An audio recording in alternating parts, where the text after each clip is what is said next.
Alors, je suis Marc Bayard, chargé du développement culturel et scientifique au Mobilier National, et plus particulièrement en charge du développement des jeunes publics, donc le Petit Mob, créé il y a maintenant 1 an.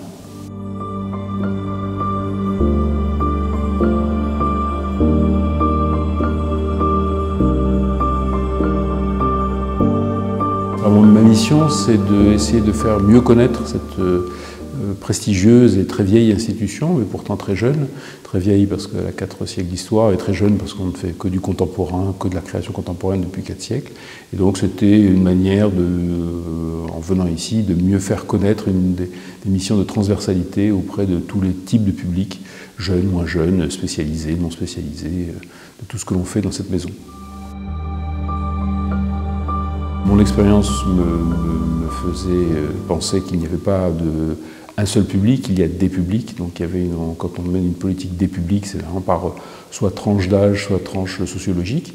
Donc du coup, de façon un peu au pif, je suis parti dans l'idée qu'il y avait d'abord le jeune public, la transmission, les EAC, ce qu'on appelle aujourd'hui les EAC, donc c'est tout ces activités pédagogiques créées il y a 10 ans et renouvelées il y a 1 an avec le Petit Mob. Alors, elle se passe évidemment très bien puisque nous sommes demandeurs et l'Éducation nationale est demandeuse de rencontres. Donc forcément ça se passe bien. En plus, on a le privilège d'être dans un endroit privilégié pour une douce tautologie. C'est un enclos des Gobelins qui est fermé au public. Donc déjà rentrer dans cet espace qui n'est pas ouvert sauf pendant les journées du patrimoine. Donc c'est sûr que le public déjà écarquille les yeux.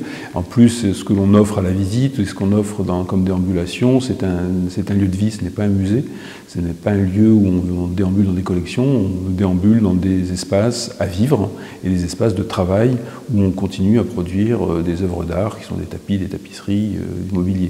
Donc forcément, l'intentionnalité de part et d'autre est positive.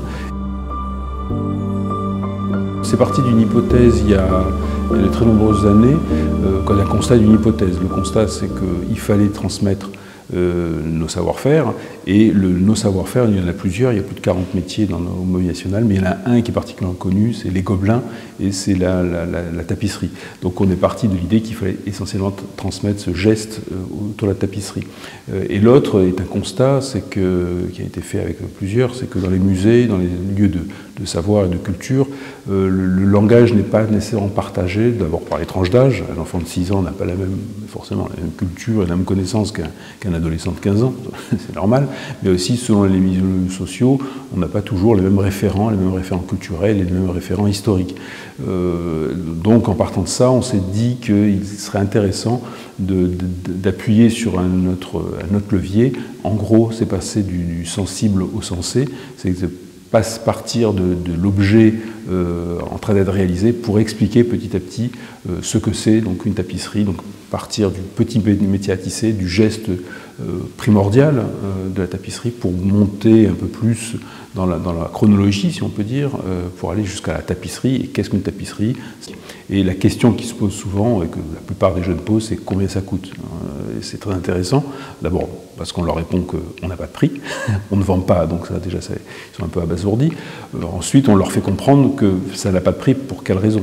Ça n'a pas de prix d'abord parce qu'on ne vend pas, mais aussi parce que ce n'est pas une question de la valeur du matériau, c'est de la laine, mais c'est la valeur temps, puisqu'une tapisserie c'est 4, 5, 6 ans, et c'est la valeur donc du temps agent, comme on dit aujourd'hui dans l'administration, qui donne un prix complexe à établir. Et là ils le comprennent, parce que quand ils ont fait quelques lignes de tapisserie en 45 minutes, ils comprennent qu'une tapisserie qui peut faire 5, 10, 15 mètres carrés, ça prend beaucoup de temps, et c'est cette valeur-là, c'est la valeur de la patience, c'est la valeur d'une connaissance globale qui permet d'avoir un prix sur une œuvre.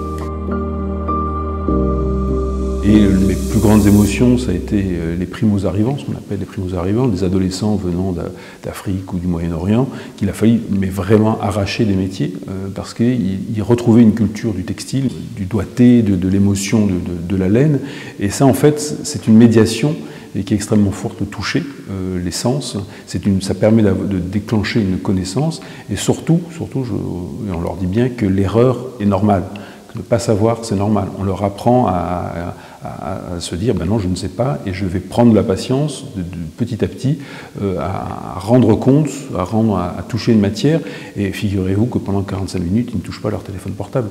Justement, ils comprennent mieux que c'est une œuvre de luxe, non pas parce que c'est une marque, mais parce que c'est une œuvre rare dans son usage et dans son déploiement. Donc c'est aussi faire comprendre autre chose que la question du luxe. Le luxe n'est pas une question, comme vous disiez, de marque, mais c'est une question, c'est autre chose, c'est une rareté du temps, c'est une rareté de l'usage, c'est une rareté... Et ils le comprennent, on ne rentre peut-être pas dans tous ces détails-là, mais en tout cas, la plupart vraiment, on doit les arracher à leur métier et au lieu, parce qu'il y a vraiment une appétence vis-à-vis de cette matérialité de l'œuvre. C'est un support d'expression, mais il rentre dans la création, dans le monde artistique, par le faire, le F-A-I-R-E, par le savoir-faire, par la fabrique. Alors tous les musées essayent, hein, on n'est pas les seuls à faire ça, mais là on est vraiment dans les rudiments de quelque chose, et c'est par ce savoir-faire, et ils comprennent tout un usage, toute une histoire, toute une institution aussi, qui permet de mettre en valeur 4 siècles d'histoire avec toujours quelque chose d'extrêmement temps présent. Là aussi, on ne leur dit pas nécessairement à chaque fois, mais on est une institution unique au monde, il n'y en a pas d'équivalent. Et là, on voit bien qu'on leur fait toucher du doigt pourquoi il y a ce caractère unique, ces 4 siècles d'histoire non pas qui nous surplombent, mais qui nous irriguent et qui on est toujours dans le temps présent. Et en fait, ce qui est intéressant, ce qui est passionnant dans ces institutions, c'est qu'elles sont toujours dans l'usage du temps présent. Elles sont toujours dans leur utilité au temps présent, et là on touche du doigt, si ce n'est une éternité, mais quelque chose qui nous dépasse, et surtout, tout est histoire, tout est présent, tout est histoire. Le moindre chose que l'on va faire, on sait qu'on s'inscrit dans quelque chose de passé, mais de futur. Et ça, je ne sais pas si ça fait rêver, mais moi, ça me fait kiffer par les jeunes. C'est-à-dire qu'on est dans quelque chose qui va nous dépasser, et surtout, moi c'est ce qui m'intéresse dans l'histoire et dans l'histoire de l'art, c'est comment rendre présent nos mémoires. C'est pour ça que je disais tout à l'heure, ma vision du patrimoine, c'est certainement pas quelque chose de passé qu'on ressort de temps en temps et qui serait une visite touristique. Bon, ça c'est très bien que ça existe. Moi, c'est pas ce qui m'anime. Ce qui m'anime, c'est comment ce présent presque est corporel et presque sensuel et qui peut irriguer notre présent. Et ici, on est constamment dans cette approche-là.